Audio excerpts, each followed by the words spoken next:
नमस्कार दोस्तों। एपिस्टीन फाइल के जो विवाद पूरी दुनिया में तहलका मचा रखा है, उससे भारत की राजनीति में भी भारी हलचल है। लेकिन हलचल का जो मूल कारण है कि ऐसा कुख्यात यौन अपराधी अ, एपिस्टीन के से रिश्तों को लेकर के कई मुल्कों में लोग गिरफ्तार हो रहे हैं। कई लोग बिल गेट्स जैसे तो कई नामी लोग हैं दुनिया के, जिन्होंने माफी मांग ली है और कई लोग प्रायश्चित कर रहे हैं। और नॉर्वे के पूर्व प्रधानमंत्री ने तो आत्महत्या का प्रयास किया। तो ये जो इससे पूरी दुनिया में एक बड़ा चिंता हो रही है कि इतने लोगों के नाम उसमें आ रखे हैं, और अगर सारे लोग इस तरह से आत्महत्या की कोशिशें होंगी और इस तरह की चीजें सामने आएंगी, प्रायश्चित करना और माफी मांगना तो एक अच्छी बात है। लेकिन जो सबसे बड़ी बात है कि भारत में एकदम सन्नाटा छाया हुआ है, ऐसा लग रहा है कि कुछ हुआ ही नहीं है। और कि मोदी सरकार, प्रधानमंत्री मोदी के नाम है, उनके मंत्रियों के नाम है, हरदीप पुरी के नाम है, उनके जो सबसे चहेते उद्योगपति हैं अनिल अंबानी, उनके नाम है, और भी कई लंबी लिस्ट है जिसको यहाँ जिनके रोज खुलासे हो रहे हैं। और आज हमारे साथ देश के जाने माने राजनेता, भारतीय जनता पार्टी के सबसे अनुभवी और सबसे बड़े दिग्गज नेता हमारे साथ हैं डॉक्टर सुब्रमण्यम स्वामी, जो केंद्र में मंत्री रहे हैं, विदेश नीति के जानकार हैं, जाने माने अर्थशास्त्री हैं दुनिया के, उनमें उनका नाम शुमार होता है। और सबसे बड़ी बात है कि भारत की राजनीति में उनको इसलिए भी याद किया जाता है कि कांग्रेस विरोध की पॉलिटिक्स, एंटी कांग्रेस पॉलिटिक्स के जो पुरोधा के तौर पर भी उनको भारत की राजनीति में याद किया जाता है और जाना जाता है। डॉक्टर स्वामी, आप भारत के पूरे सिस्टम को समझते हैं, विदेश नीति के सिस्टम को समझते हैं।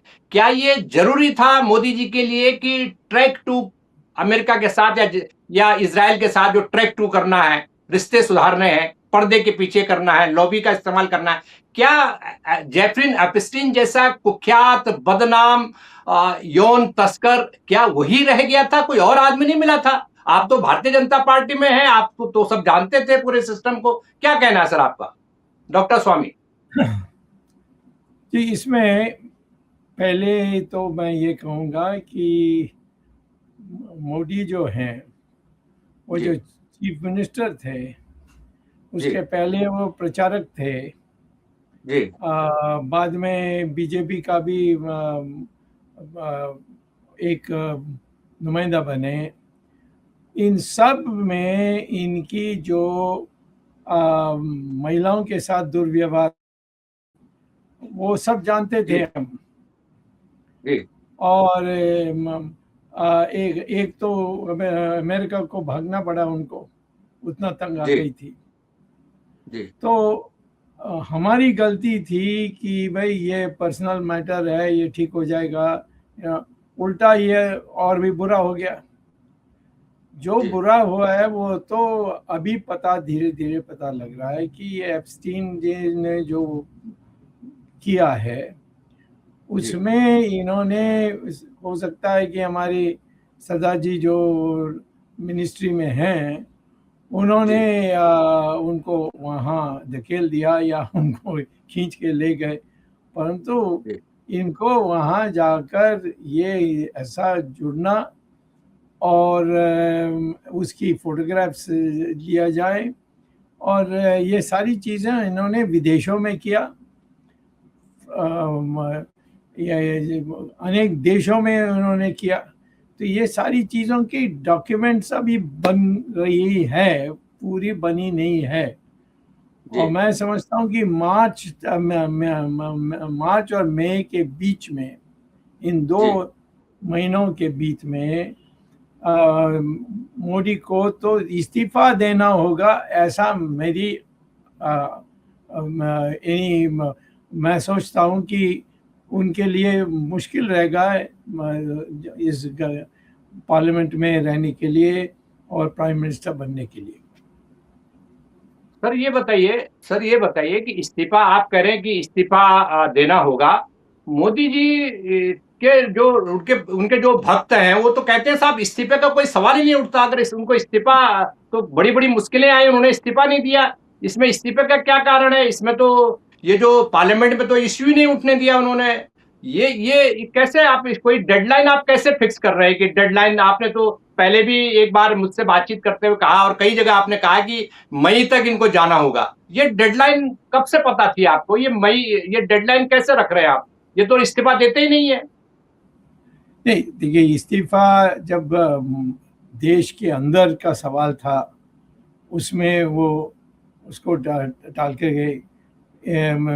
मानसी सोनी एक महिला थी, उसकी इतनी बुरी हालत वो मोदी ने किया कि अच्छा। वो तो भाग के अमेरिका चले गई। जी। अब उसमें इंटरनेशनल कुछ नहीं था। अभी क्या हो गया कि ये इंटरनेशनल में जो एप्स्टीन एप्स्टीन जैसे लोग, गंदे लोग, उसमें आप पड़ गए।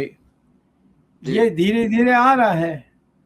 अब वहाँ यहाँ जाएंगे, इंडिया का प्राइम मिनिस्टर जाएगा तो इजराइल में तो हमारे दोस्त है, वो इनको तो ना नहीं कहेंगे। इनको ओके। अमेरिका जाने के लिए मुश्किल हो गया, कई और देशों में जाने के लिए मुश्किल हो गया। और इसीलिए आज की परिस्थिति में कह रहा हूँ कि वो धीरे धीरे उनका घट रहा है।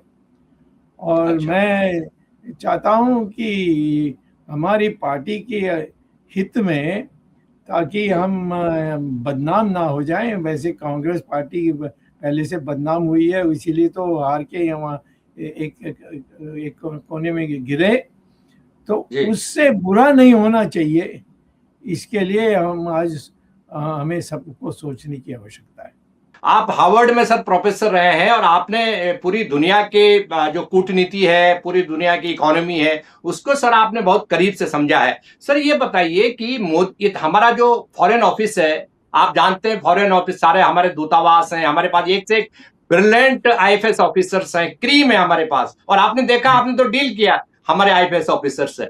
सर ये बताइए कि उनको दरकिनार करके, उनको बाईपास करके अनिल अंबानी जैसे जो जिसको कहते हैं कि जो बदनाम भी हो गए बहुत ज्यादा और वो दिवालिया उद्योगपति, उनकी आप मदद ले रहे हैं। और इस तरह के जो रिटायर्ड लोग हैं, जैसे हरदीप पुरी जैसे रिटायर्ड लोग, इन लोगों की, जयशंकर जैसे रिटायर्ड लोग, ये सारे लोगों की मदद आप ले रहे हैं पूरे इस तरह की कूटनीति को। तो आपको नहीं लगता कि ये आपने, मतलब मोदी जी ने भारत की जो डिप्लोमेसी है, भारत का जो चीजें हैं, उसका पूरा एक किस्म से ऐसा लग रहा है कि बाईपास कर दिया, उसकी डिप्लोमेसी की हत्या कर दिया। ऐसा नहीं लग रहा आपको? देखिए, इसका सवाल ये है कि मोदी को पता है कि हमारे पार्टी में कई लोग हैं जी। जो इनकी बात को सुनेंगे नहीं, कह देंगे कि आपको इस्तीफा देना चाहिए। जी। मुझे आश्चर्य नहीं होगा कि आरएसएस के प्रमुख लोगों ने भी इनको ये कहा। अच्छा। वो इस्तीफा दे नहीं सकते, क्योंकि उसके बाद तो और भी बुरा होगा। अच्छा। तो इसी उनके लिए वो बुरा होगा। तो इसीलिए वो जो उनके साथ रहेंगे या उनके चापलूस में रहे हैं और उनके कहने पर अभी तक आए हैं ऊपर, उनको तो, उनका तो जान इसमें भी जुड़ा हुआ है। तो इसीलिए वो उनके पास जाते हैं। आखिर में इनको जाना चाहिए जब वो कोई दूसरी देश आपको बुलाएगी। अभी चाइना नहीं, चाइना नहीं, इसराइल गए, इसराइल ने बुलाया तो नहीं उनको, इन्होंने कहा मैं आ रहा अच्छा। हूँ। हाँ, पता ओके। कर रही है। इसराइल के सबसे अच्छे दोस्त तो मैं कितने साल से हूँ। जी। इसराइल जब कोई छूने के लिए तैयार थी, इंदिरा गांधी तो उसको चीची कहते थी, तब मैं इनकी दोस्ती करता था। दोस्ती करके उनके जो एमपीज थे, इनको यहाँ बुलवाया, उनकी मीटिंग्स कराई, मुझे उन्होंने आने का, मैं गया, सब ओपनली, कोई छिपा हुआ नहीं था। जी। तो इसराइल के इसमें ये भाग के जाने की क्या जरूरत थी आज, यानी जब नहीं इंडिया सर, में आपका इतने आप बेहतर है। जी, जी, जी। जी, जी। आपका आपका कहना बिल्कुल सही है सर। बहुत सारे लोग आपके जो राय है उससे सहमत हैं भारत में। मेरा एक सवाल इसी पर है, इज़राइल यात्रा को लेकर के सर, कि एपस्टीन को लेकर के इतनी पूरी दुनिया में भारत की बदनामी हो रही है, पूरी भारतीय जनता पार्टी में भीतर बदनामी हो रही है।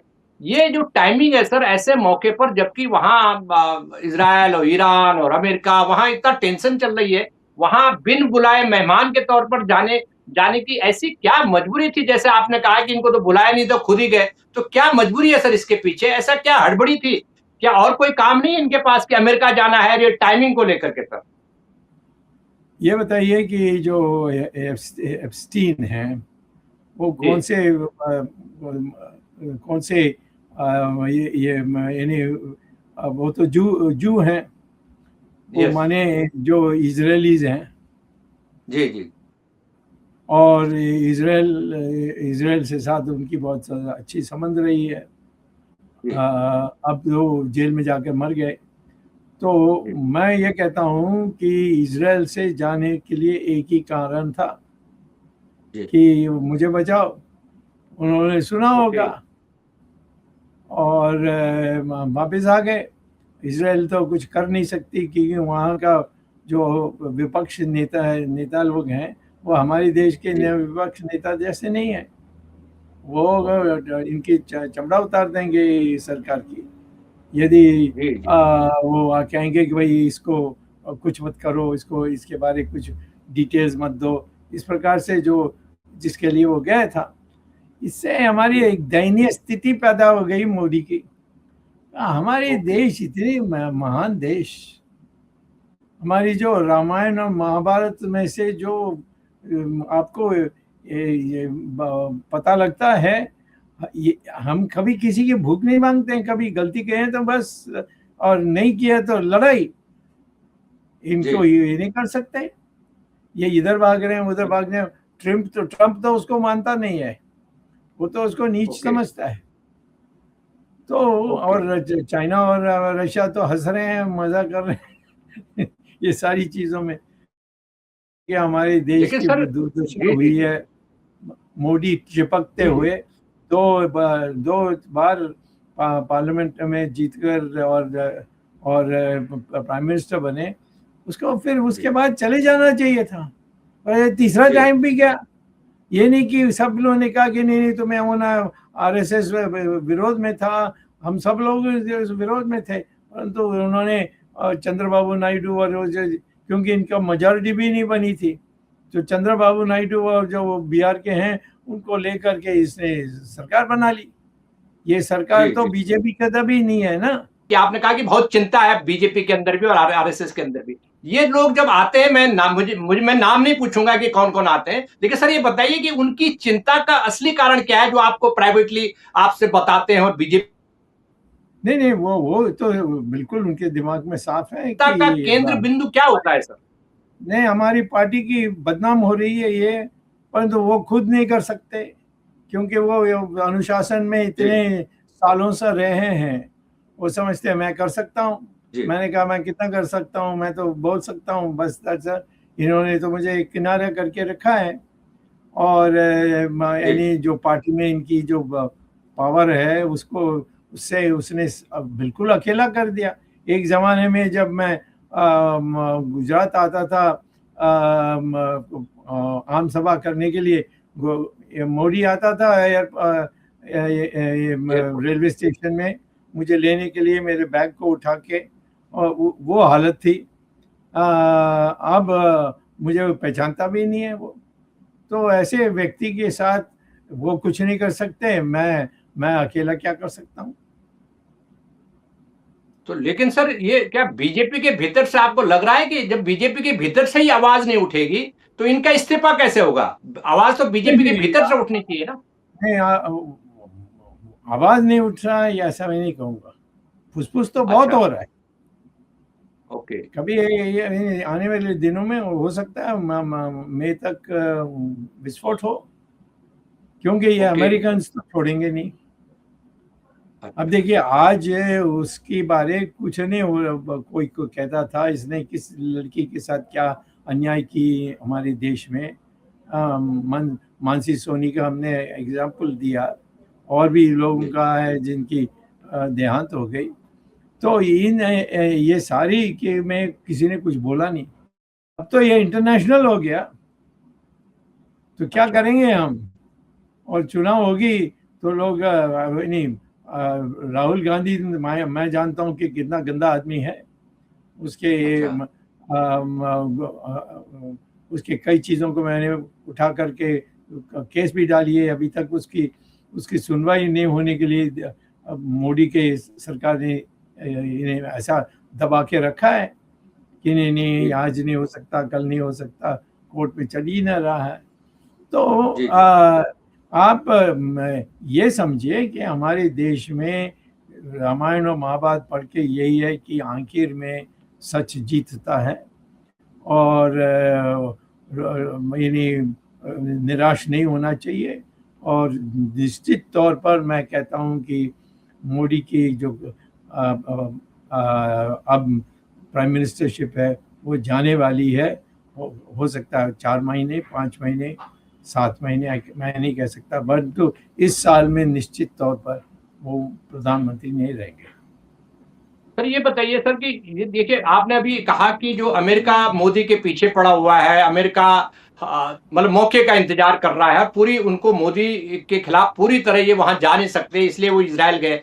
सर ये बताइए कि आपको लगता है कि भारत की जो फॉरेन पॉलिसी है, विदेश नीति, मोदी जी ने उसको टोटली कंप्रोमाइज कर दिया है? जो खुलासे आ रहे हैं उससे भी ये चीजें सामने आ रही हैं और इतना डैमेज भारत की विदेश नीति का, यूएस के भारत के रिलेशन इतने खराब हो चुके हैं कि वो सुधर नहीं सकते और अब डैमेज कंट्रोल भी होगा तो इसमें कई साल लगेंगे। क्या लगता है सर आपको? निश्चित तौर पर हमें मौका मिला अभी 1 साल पहले पाकिस्तान का 4 टुकड़ा करने के लिए। 2 टुकड़ा तो किया ही था इंदिरा गांधी के काल में, पर यहाँ 4 थी, जो 4 प्रांत हैं उनके, उसमें सब अलग होने चाहते थे। इन्होंने तो ट्रम्प आया और एक झाड़ दिया तो इन्होंने मीटिंग करके इसको समाधान कर दिया। वो जो महिलाओं के साथ जो इतना दुर्व्यवहार हुआ कि उनके जो पति हैं उनको, उनकी जो नाशकी थी उनके आंखों के सामने, उसमें बदला लेने के लिए भी कोई मोदी तैयार नहीं था। कहाँ गए हम? ये कोई रामायण महाभारत का कहानी है? ये वहाँ तो कम से कम शुरू में ऐसा था, परंतु बाद जैसे द्रौपदी का हाल था, परंतु उसके बाद युद्ध हुआ। ये युद्ध करना चाहिए था जी। खुद नहीं कर सकते तो हम लोगों को पूछते तो हम इन सब का ठीक कर देते। जी जी जी सर मैं एक सवाल ये पूछना चाहता हूँ सर, मैं आखिरी एंड के सवाल पा रहा हूँ सर कि ये जो हमारे यहाँ जो सबसे पहले 12 साल में जो आपने भी देखा होगा, क्योंकि सिस्टम को आपसे ज्यादा कौन समझ सकता है, आपने भी देखा होगा कि पार्लियामेंट हुआ, जुडिशरी हुआ, इवन इलेक्शन कमीशन हुआ, उसको इलेक्शन कमीशन को एक ब्रांच बना दिया सिस्टम का। मतलब वो मोदी जी का एक मंत्रालय की तरह काम कर रहा है, जी हजूरी करके, और पूरा तरह बदनाम हो गया है। आपको क्या लगता है सर कि उन्होंने, जो लोग कह रहे हैं कि धीरे धीरे करके इन्होंने हमारे जो कॉन्स्टिट्यूशन है जिसकी आप बात कर रहे हैं, कॉन्स्टिट्यूशन सर्वोपरि है, तो कॉन्स्टिट्यूशन को तो ऐसा लग रहा है, इनके लोग बोल रहे हैं कि कॉन्स्टिट्यूशन को पूरी तरह बेमतलब बना दिया, मतलब निष्प्रभावी बना दिया है। आपको नहीं लगता कि ये किधर इतना, क्या मोदी जी इन चीजों को समझते नहीं है? आप तो, और बहुत सारे लोग कहते हैं कि साहब तो उनकी तो ढंग से शिक्षा भी नहीं है, उनकी एजुकेशन पर सवाल उठाते हैं, लेकिन उन्होंने ये कैसे इतना सब कमजोर कर दिया पूरे सिस्टम को? सिस्टम को कमजोर की बात नहीं है। मैं तो समझता हूँ कि इंदिरा गांधी को भी हमारी पब्लिक ने दिखा दी, मौका के लिए ढूंढ रहे हैं। वो तलवार लेकर बाहर नहीं निकलेंगे हमारे लोग। कहते हैं कि हमें मौका मिले वहाँ करेंगे। इलेक्शन में भी आपने देखा कि हमारी जो परिणाम निकले हैं उसमें तो हमें दिक्कत ही हुई है। हमें 2 और को लेना पड़ा, उसी से हमारी सरकार बनी है। आरएसएस ने यानी उनको कहा है, ऐसा मैंने सुना है, परंतु कुछ करेंगे और उससे सरकार गिरेगी और विपक्ष आ जाएगी तो सब आरएसएस को ही दोष देंगे कि तुमने क्या कर दिया, क्या जल्दी थी। हाँ, तो मैं समझता हूँ कि मोटी बात यह है कि मोदी तो जाएगा, इस अच्छा, साल में जाएगा, अच्छा, लेकिन इसमें हमारी बदनाम बहुत होगी अंतर्राष्ट्रीय स्तर पर, और उसको ठीक करने के लिए रास्ते हैं। इंदिरा गांधी के काल में हमारी ना लोकतंत्र में जो देश विश्वास करते थे, हमारा नाम खराब हो गया था। मैं तो उस समय दौरा कर रहा था विदेशों में गुप्त रूप से, तो वहाँ जब बोला तो सब कह रहे हैं कि अरे ये तुम तो डेमोक्रेसी तो कभी आ नहीं सकती। मैं जी, कहते रहा नहीं आएगी देखो, और हो गई, आ गई। तो वो हमारी मैं कह सकता हूँ कि हम जीतेंगे, और मोदी को कारावास जाना पड़े या और कहीं जाना पड़े, मैं नहीं जानता। डॉक्टर सुब्रमण्यम स्वामी भारत की राजनीति के वरिष्ठतम राजनेताओं में हैं और पूर्व केंद्रीय मंत्री हैं। और वो दुनिया और देश के जो हालात हैं उस पर लगातार निगाह रख रहे हैं और आज उन्होंने बेबाकी से हमारे सवालों के जवाब दिए। मैं डॉक्टर स्वामी का तमाम दर्शकों की तरफ से धन्यवाद और शुक्रिया अदा करता हूँ और मैं आप सभी मित्रों से निवेदन करूंगा कि डॉक्टर स्वामी की बातों को ध्यान से सुनें, क्योंकि वो जो बोलते हैं, जो प्रेडिक्शन करते हैं, वो कई बार सच साबित हुआ है। तो क्या होगा, उन्होंने मई की डेडलाइन दी है कि नरेंद्र मोदी मई तक ये इनको इस्तीफा देना होगा। देखते हैं आगे क्या होता है। डॉक्टर स्वामी, आपको बहुत बहुत धन्यवाद, बहुत शुक्रिया, नमस्कार। नमस्ते।